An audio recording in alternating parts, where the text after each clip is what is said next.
Proyek reklamasi di kawasan Pantai Indah Kapuk II atau PIK II terus menjadi sorotan tajam.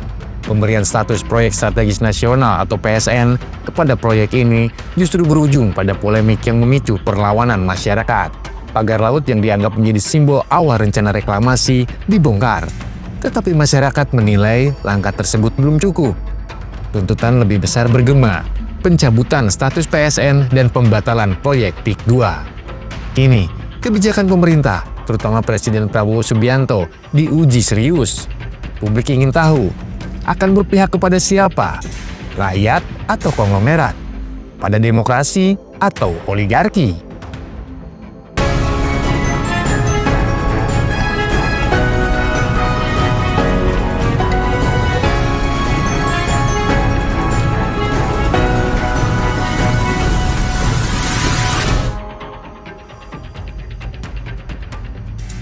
Salah satu nama yang mencuat di balik proyek ini adalah Sugianto Kusuma, yang lebih dikenal dengan nama Aguan. Pengusaha besar ini kini menghadapi tekanan publik yang masif. Klaim awal bahwa ia tidak mengetahui seluk-beluk proyek pagar laut dianggap tidak masuk akal.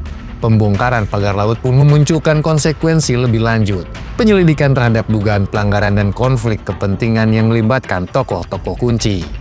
Sebagai pengusaha besar, Aguan berada di posisi sulit dalam menghadapi konsekuensi hukum.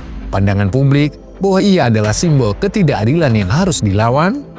Ramai desakan menuntut imigrasi perlu segera bertindak dengan pencekalan, menjadi instrumen penting untuk memastikan kelancaran proses penyelidikan dan penyidikan. Proyek reklamasi ini juga membuka dugaan lebih luas tentang adanya kepentingan politik di balik bisnis besar. Jalur laut, sebagai bagian dari strategi penguasaan ekonomi global, menciptakan ruang dominasi pengusaha-pengusaha tertentu. Aguan disebut-sebut berperan di dalamnya.